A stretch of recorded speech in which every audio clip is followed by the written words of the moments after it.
My name is Rahman Azari, and I'm an associate professor of architecture at the Pennsylvania State University. I'd like to welcome you to the Embodied Carbon Symposium. Embodied carbon refers to the greenhouse gas emissions associated with building construction over the complete life cycle of buildings. And in this two-day event, we will examine a wide range of topics related to the embodied carbon in the built environments through 2 keynote speeches and 5 sessions of presentations. I'd like to thank the sponsors and supporters whose generous contributions have made this event possible, including Penn State College of Arts and Architecture, Penn State Department of Architecture, and Penn State Hamer for Community Design. I'd like to invite Dr. Stephen Carpenter, the Dean of Penn State College of Arts and Architecture, to open the symposium. Thank you, Dr. Carpenter. Great, thank you, Rahman. Appreciate it. Good morning, good afternoon, and good evening. All 3 greetings are necessary given our international audience. I'm Steve Carpenter. I'm Dean of the College of Arts and Architecture, the Michael J. and Amy Rasinko-Keikos Dean in the college here at Penn State. And it is my true honor to welcome you all virtually to Penn State and to this provocative and critically important symposium. I appreciate the time and the dedication of all of the organizers and the co-chairs, as well as the support of all of the sponsors who've helped to make the idea of hosting a symposium like this a reality. I also want to say thank you to Dr. Rahman Azari for his invitation to address you this morning and to include Penn State as part of the symposium in the leadership way that he has. So thank you, Dr. Azari. The work that all of you are engaged in is valuable beyond your individual and collective records as researchers, and I'm impressed by what you're up to.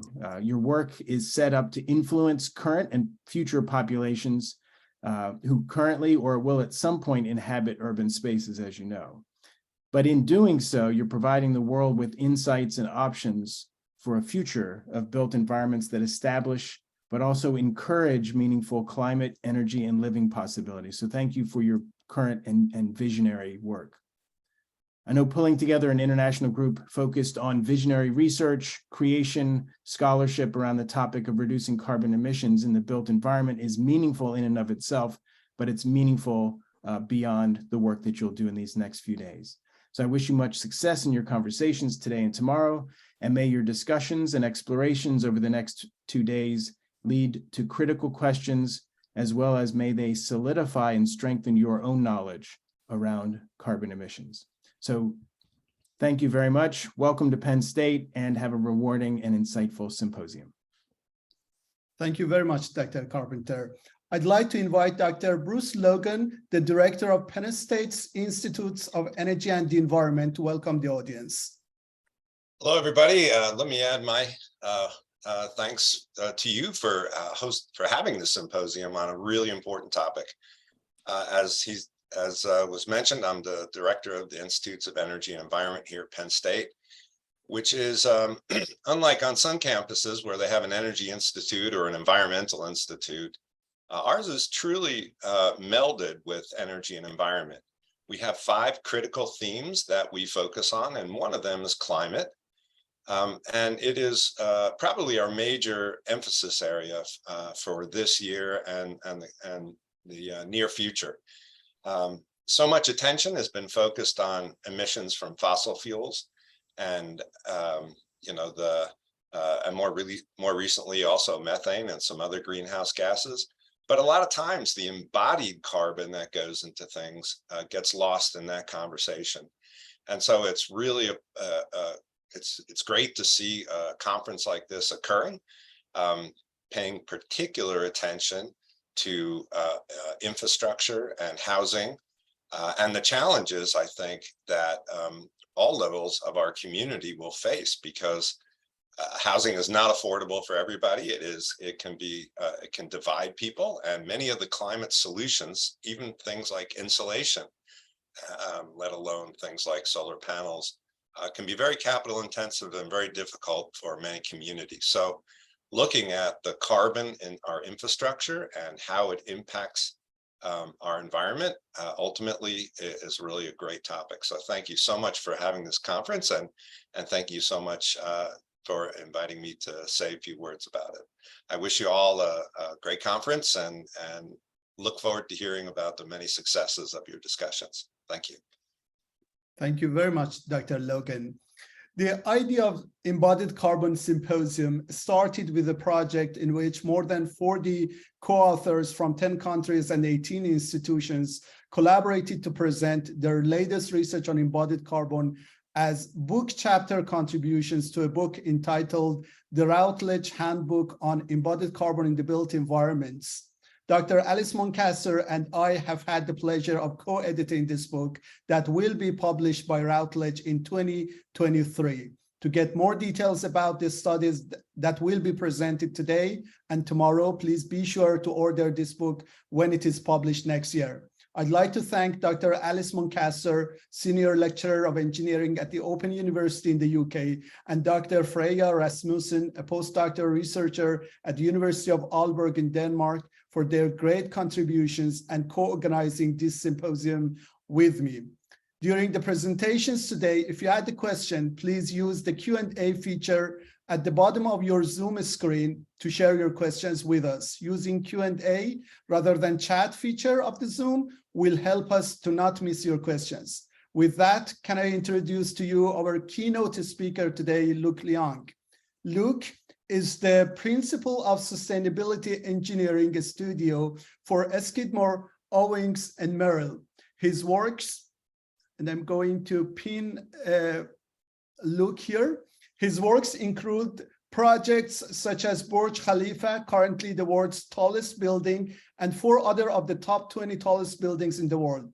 His works also include General Motors Global Headquarters, Beijing Finance Street, US Census Bureau, US Air Force Academy, US Embassy in Beijing, BBVA Tower in Mexico City, LG Art Hall in Seoul, Korea, Master Planning of Zhanggan, the Millennium Plan of China, and numerous other significant tall and large projects. Luc Liang is a Leadership in Energy and Environmental Design Lead Fellow, a Fellow and Director at Large of the American Society of Heating, Refrigeration, and Air Conditioning Engineers, ASHRAE, a founding member of Carbon Leadership Forum MEP 2040, a member of the City of Chicago Decarbonization Task Force, and a member of the Industry Advisory Board for IN2, a startup incubator program with the US National Renewable Energy Laboratory. Welcome, Luc, and floor is yours. Thank you. Can I share screen? Sure. So, thank you for the invitation. Good morning, good afternoon, or maybe good evening to some of you. And maybe one of the more important things in my history is, I was a Penn State student, so I walked the campus and did architecture studios under former professors of architecture department. So I'm Penn State proud. Luc, you must be able to share your screen whenever you want.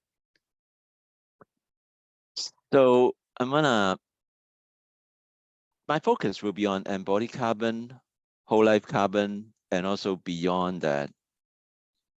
So like Dean Carpenter talked about, I would like to start with the population. Think about by the year 2060, we will have over 10 billion people. And as a result, we're gonna need 2 times the built environment that we have today. So the idea that completely go adaptive reuse and not build new stuff is almost impossible, according to the projection of United Nations.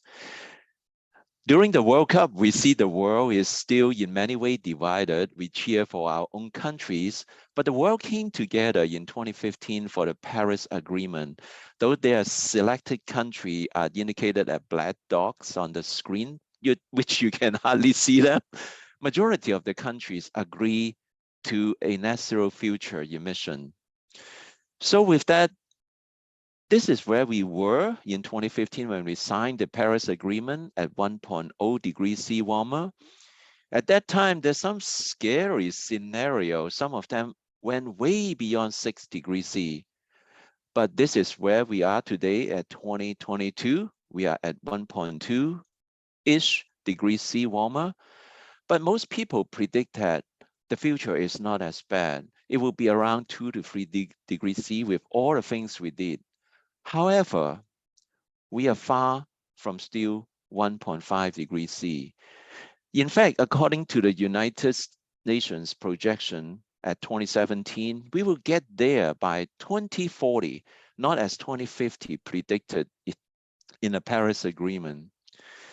So we know that build industry is a big part of that. You've probably seen a lot of this number before, about 39-ish percentage of the total carbon emission of the world. You might not have seen that its HVAC alone is 15%, especially when we consider the world is focusing more on global south. And even US, the move of the population to sunbelts will require more air conditioning. So this number will change in the future.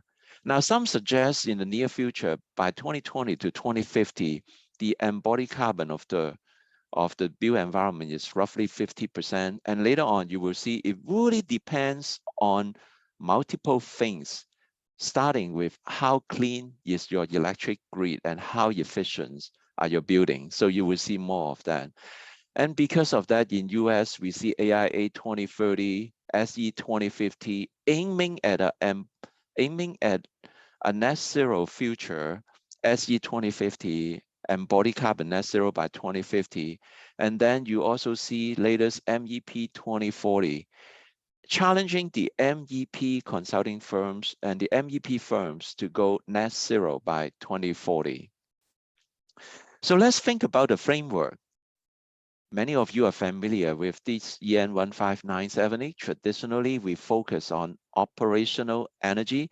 That's the B6 category. You can go net zero with operational energy. ASHRAE 90.1, that is referenced by many of the institutions and authorities in US. The latest 90.1 has a carbon piece in the appendix, and also 90.1 will go to net zero in 3 cold cycles, okay? So that is definitely happening in US. Operational will go to net zero with 90.1 in 3 cold cycle as an option. Now there's second type of net zero as in upfront carbon, A1 to A5, right? That's embodied carbon upfront. And there's the third type of net zero is net zero embodied carbon, that is A1 to A5, B1 to B5, and then C1 to C4. In this type of embodied carbon thinking, you will see that currently the world has been focused more on A1 to A3 and sometimes A4 and A5, but as you can see here, even LEED, ILFI, and some cities policy, their focus is on A1 to A4. More importantly, MEP oftentimes is optional because except a few locations in the world, there's not enough EPDs and environmental product declarations to even talk about the MEP embodied carbon. So the data is still missing, especially in North America. Now that's changing. ASHRAE is gonna bring in TM65, the SIPSI version of embodied carbon light, to start addressing that. Finally, there's the fourth type of net zero whole life carbon, including module A, B, C, and D, which is circular economy. And we will see more about circular economy coming up soon.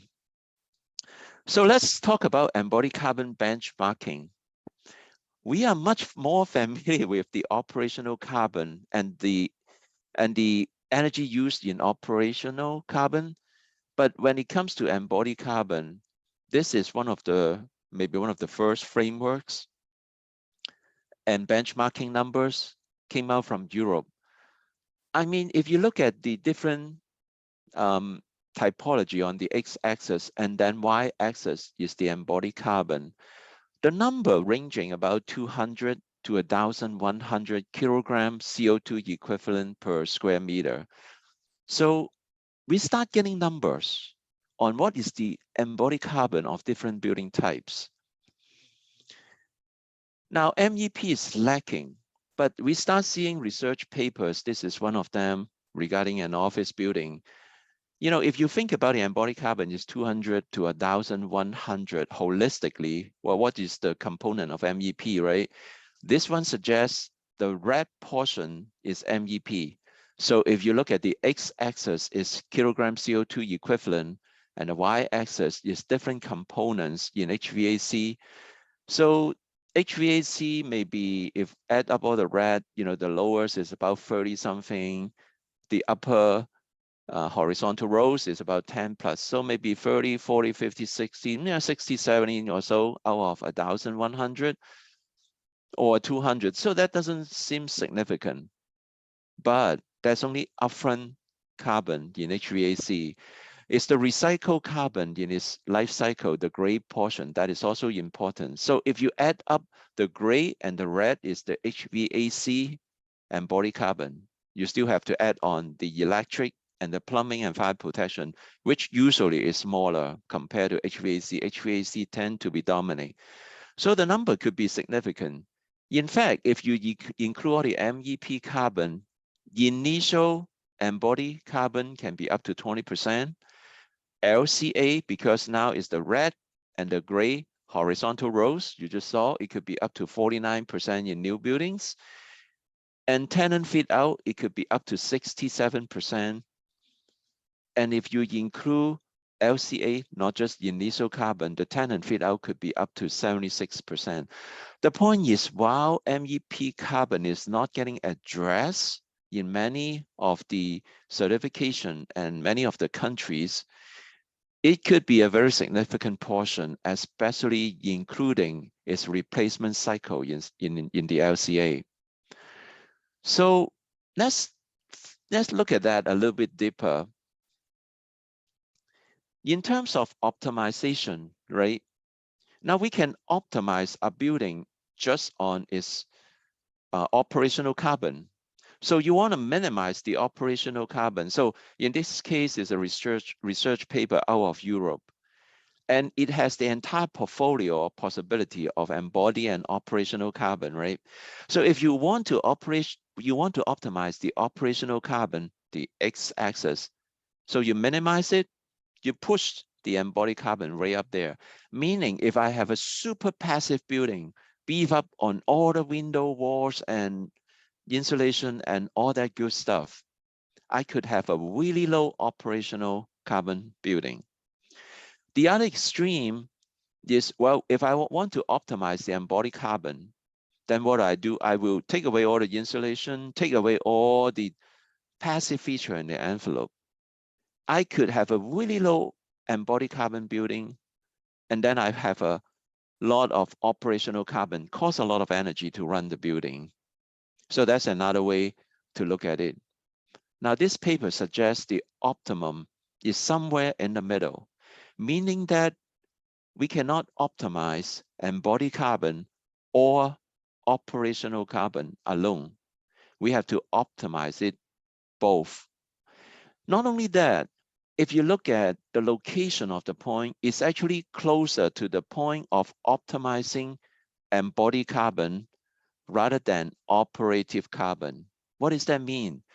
That means a passive building is a better way to think about this holistic optimization of whole life carbon. A passive building will minimize the operational energy, though at the expense of increasing the upfront carbon. So this paper suggests that will be an optimized location. So we actually did a study. We studied one floor, typical Chicago building, to see how that works. So the way we look at it is, this is through Energy Plus, and you can see we studied 3 scenarios, a 40% window wall ratio, 90% window wall ratio, and a double facade, double ventilator, double facade with ventilation, meaning that it's like that. It's double pane in the middle with single pane on the outside, ventilate in the middle, ventilation in the middle. Now we want to know, how's that whole life carbon with the passive envelope and the MEP system, how they work together. So when you look at the embodied carbon of the envelope, no doubt, the ventilated double wall is higher, significantly higher than the 40% window wall ratio, the first one on the left.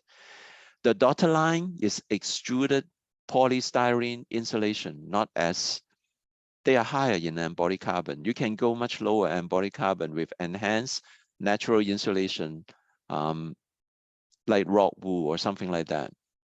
So that's the envelope. Now, but if you add the HVA system, like what we did here, this is a VRF system, it starts getting interesting. The double ventilated wall combine the envelope with the HVA system has roughly the same initial upfront carbon compared to the double wall with full height glass.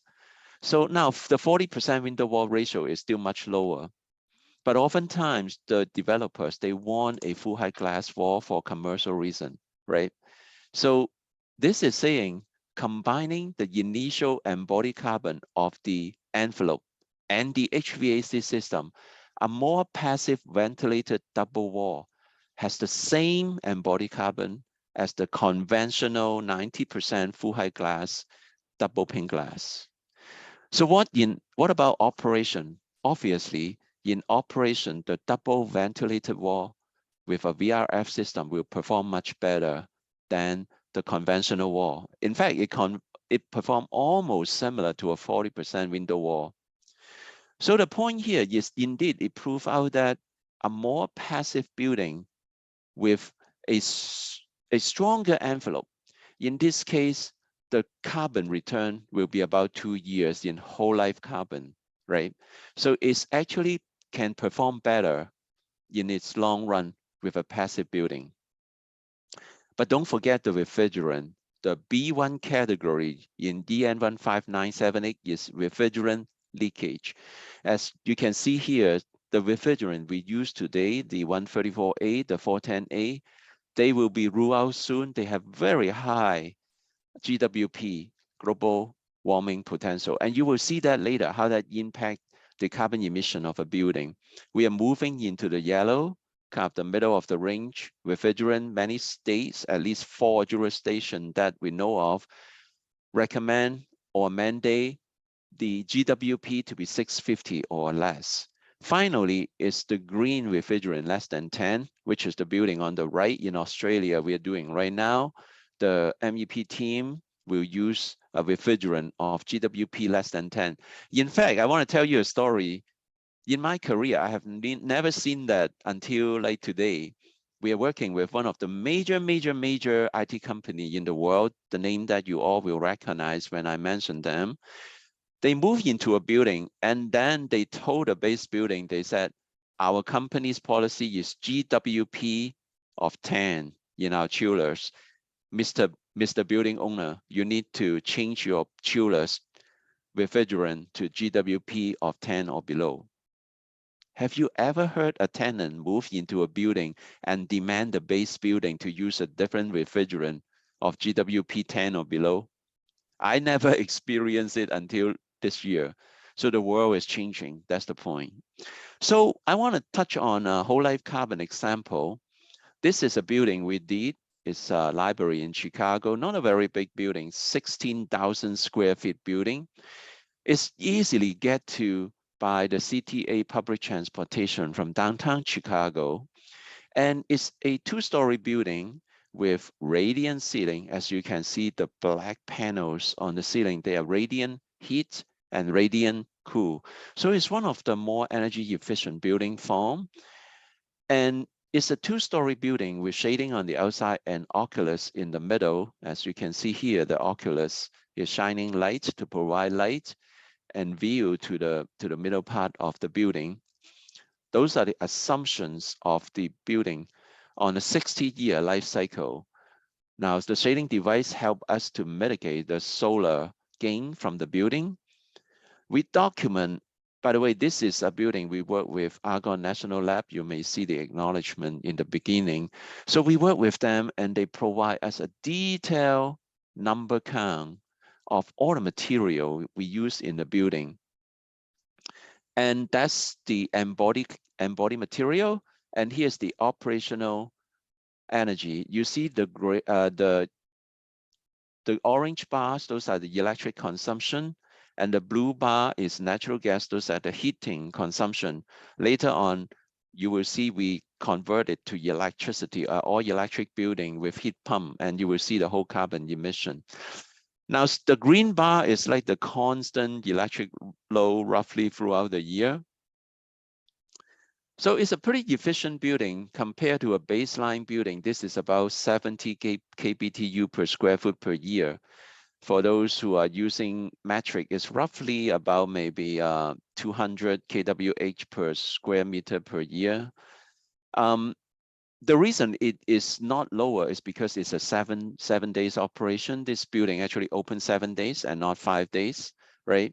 And it's a public library, but it actually perform much better than the baseline in the operational energy. So the point here is it's a relatively efficient library building.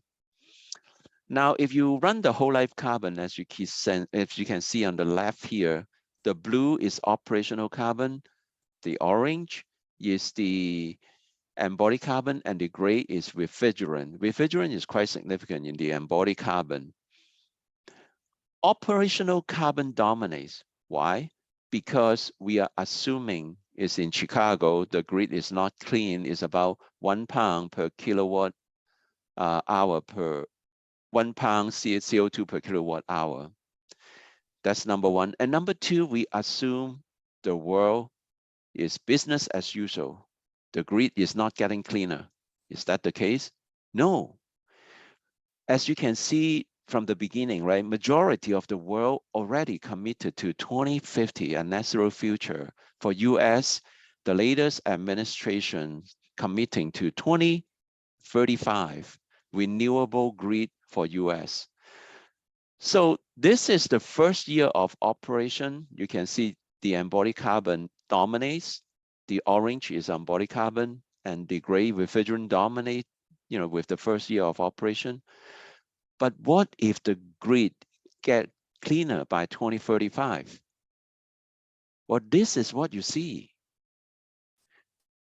When the grid gets cleaner by 2035, the discussion should be really shift to embodied carbon, because that becomes more than 50% of the carbon emission of this building if this building is all electric.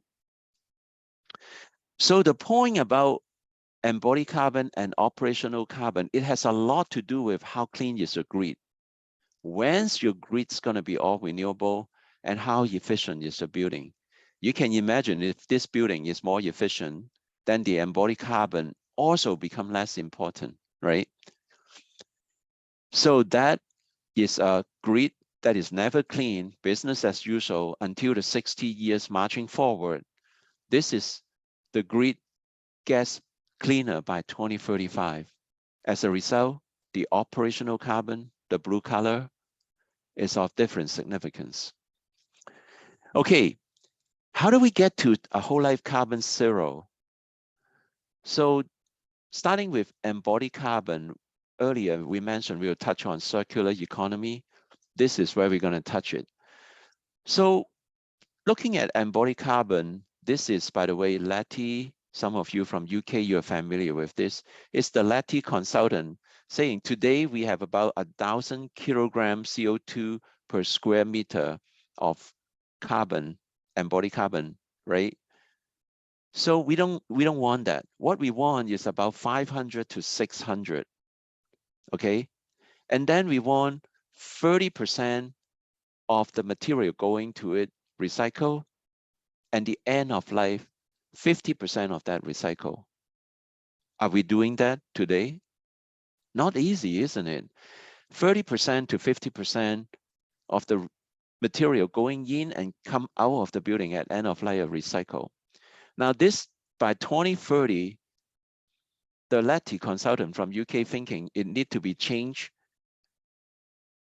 to 30 to 50.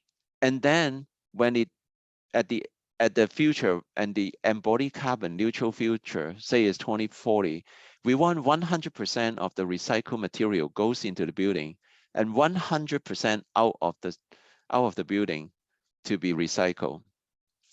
In UK, there's already a standard called a Circular Economy Standard, CIPSE TM66, to address lighting fixture, 100% recycle, circular economy. It's not in US yet, but S-Ray is bringing that into US. So can we see a future, a building, in order to get to net zero embodied carbon, 100% of the material goes into the building and 100% of the material at end of life are completely recycled? Well, at least there's some standard moving that way. So how that building will be like? We want to point to a building that this is a SOM building. It was presented in COP27, just happened in November. How the buildings can get to a whole life carbon net zero? Maybe we should think about them. They are like trees. We call them the urban sequoia. This is our provocation. So this is the end product of an urban sequoia. Now you will notice there are openings. They are meant for air intake and exhaust, and you will see why later.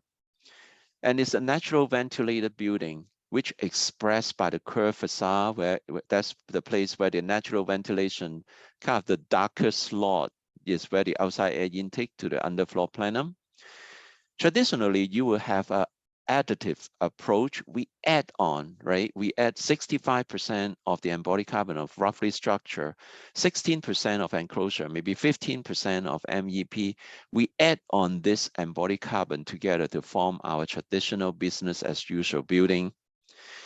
But if we integrate them together, combine and squeeze all these components as an integrated approach, using structure to support and provide air, the result could be different. We can shrink the embodied carbon footprint through this integrated approach. As you can see here, this is the business as usual. What if we think about it differently and squeeze all those components into a concrete structure, and then with a wood planking on the top, and use the space in between to support the air and provide the MEP services? This is what you will see: a timber wood system, integrated ventilation, and a thin concrete shell. It will reduce the amount of material we need, which is important because embodied carbon has a lot to do with that. And also by integration, we minimize the amount of material for different systems through hybrid structure. This is what we can eliminate. Some of the MEP system, metal, the false ceiling, the raised floor, and all this material we're going to need. And then for the structure slab, it's a modular system. We can use different low carbon material to reduce 70% of the cement by using a byproduct of the furnace, GGBS, and create this modular system that could be replaceable. Now, if we can do that, we can reduce upfront carbon up to 70%. Still, we have metal, piping, and ductwork minimized, but we still need that today. So that's still some embodied carbon in there, but we can reduce much of the upfront carbon. And by using biogenic carbon sequestration, like the hempcrete, the timber, and the bioconcrete, we can reduce 77%, almost 80% of the embodied carbon in its life cycle. And then in its operation, we can think about it differently. On top of providing renewable energy on site, this building actually utilized the natural stack effect of a tall building and also the wind acceleration of the building, taller elevation, to create a carbon capture device that's going to sequence the 260% of the life cycle of the operational carbon of the building. So through the reduction of the passive structure, use of on-site renewable, and on top of that, carbon capture, we can do up to 260% reduction of the operational carbon. Mainly because getting to net zero on-site is really difficult using renewable energy, but carbon capture takes much less space and is more compact to take away the carbon in the air, if we can utilize nature to do most of the work, using the wind speed, higher elevation, using the stack effect, to as much as we can to drive the direct air capture. That's how we try to get to this number, by using passive operation of the building. So this is a rendering of how that could be like, of how the outside air could flow through different parts of the building, and using the heat of the building to create stack effect to optimize the amount of air movement to go through this air capture device. So finally, I want to touch on beyond, because when we think about all the stuff we thought about, a lot of the emphasis has been on bio-based material, right? So bio-based material is not necessarily all good. So one of the elements is eutrophication, which is how much nutrient you bring into the ocean and water of ours.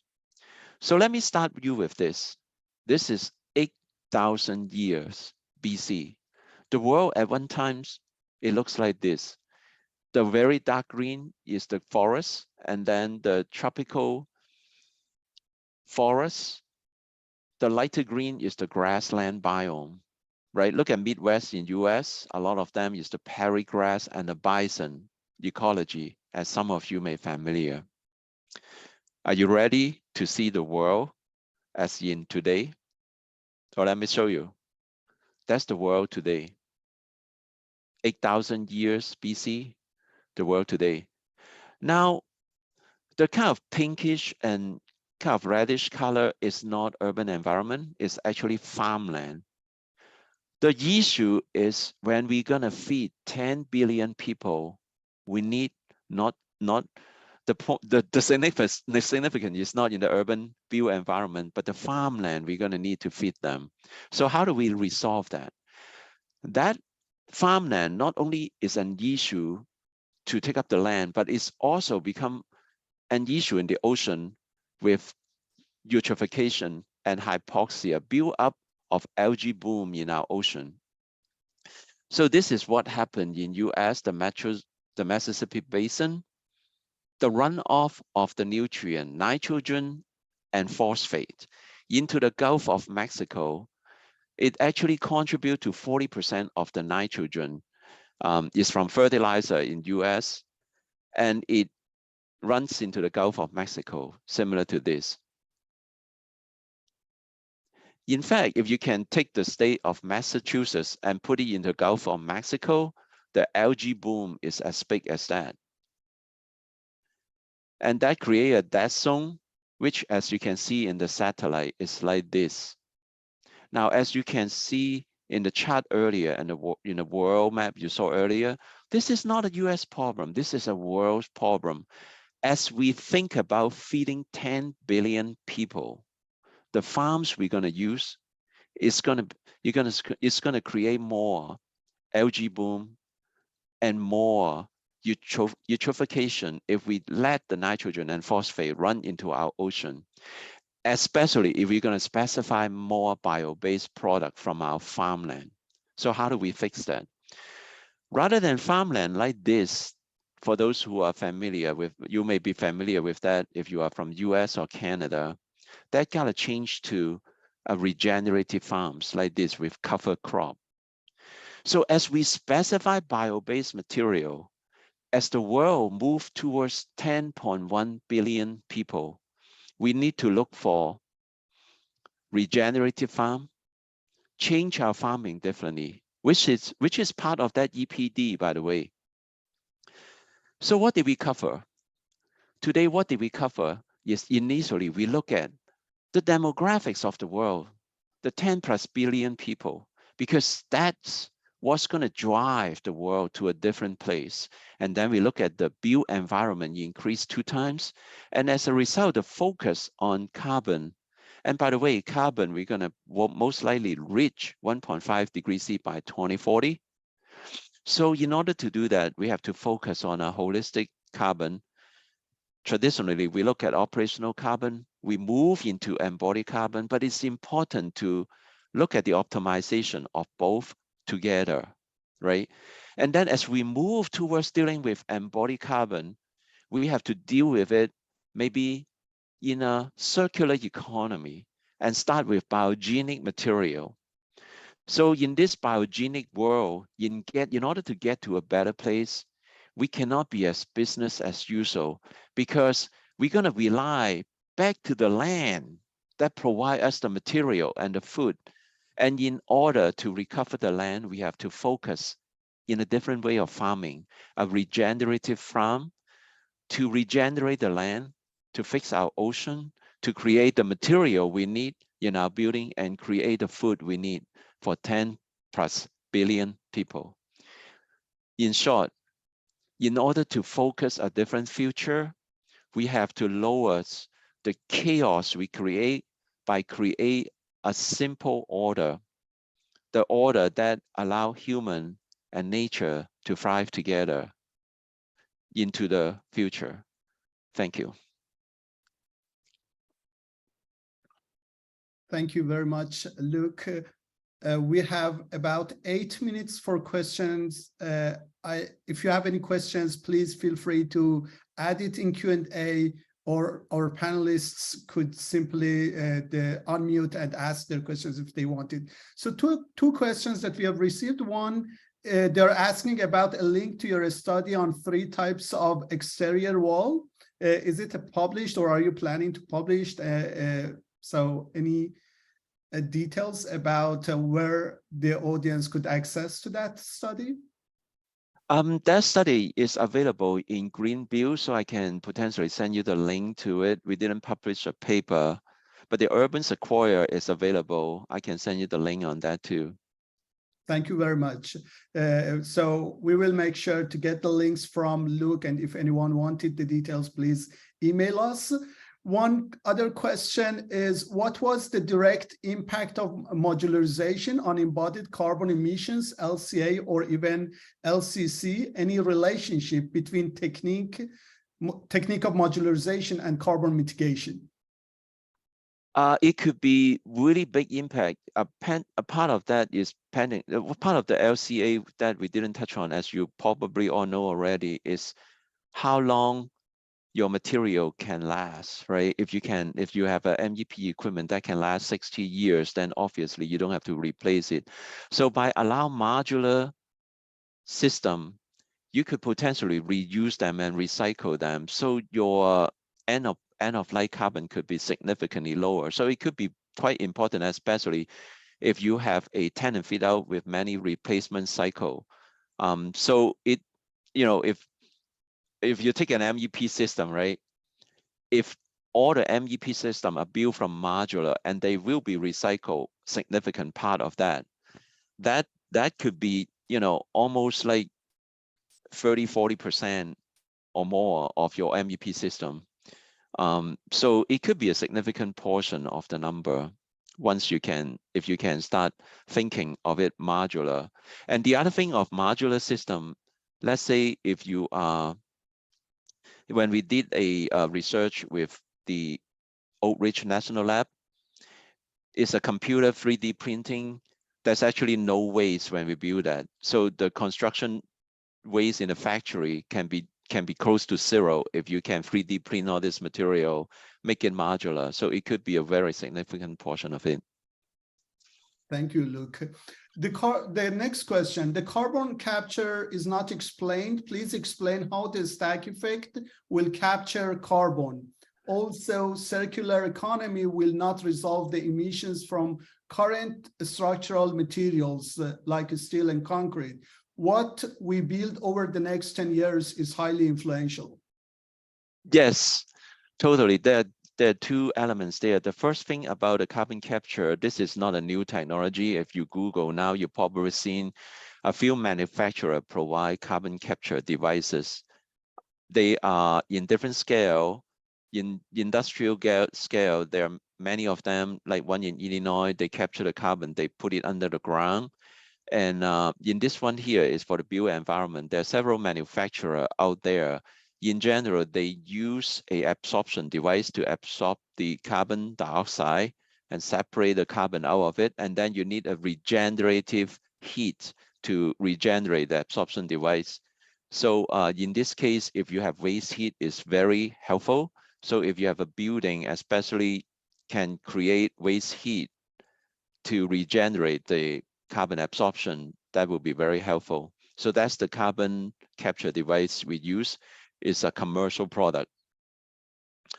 The other question about steel, the metal, yes, no doubt. Like if you look at any items here in the MEP system, one of the most significant embodied carbon is galvanized steel and copper. So those material right now, we are not able to find off. And that's why you see our upfront carbon of the urban sequoia is not 100% because we cannot find the replacement of the metal parts yet, even if we can recycle them at the end of life.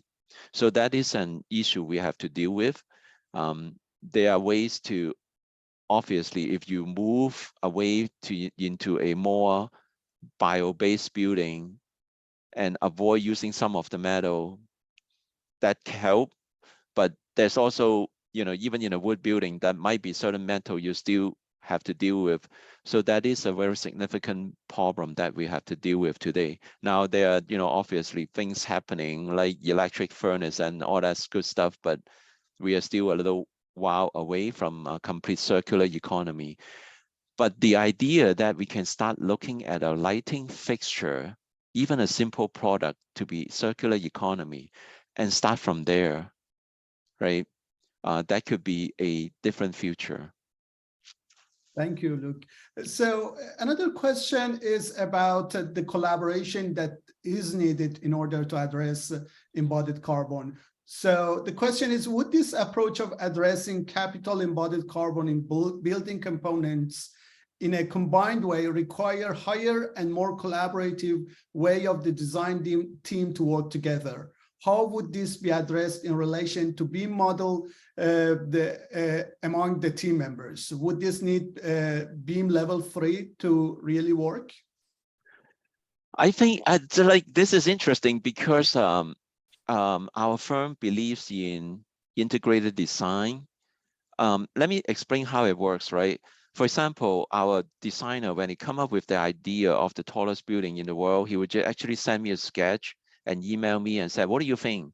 And then I would say, oh, you know what? If we're going to do that, we want to capture the high level wind because it accelerates with elevation. So maybe we will create some feature on the top. So it's that sort of collaboration on the idea level that actually create integrated design.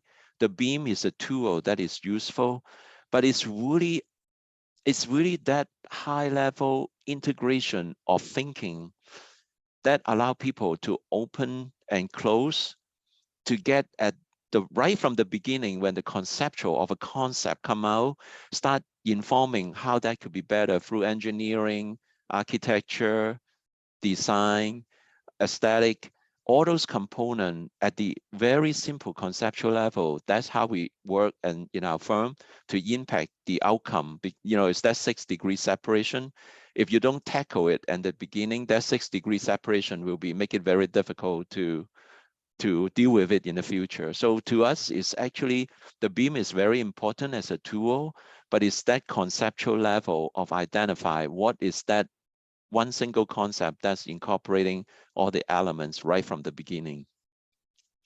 Very good. We have some other questions as well, Luke, but unfortunately we have to be on track with regard to the schedule of the symposium. I cannot ask those questions, but I just wanted to thank you very much for sharing your inspiring thoughts and presentation with us. And I look forward to sharing work with you in future as well. Thank you, Luke. Thank you so much for the invitation.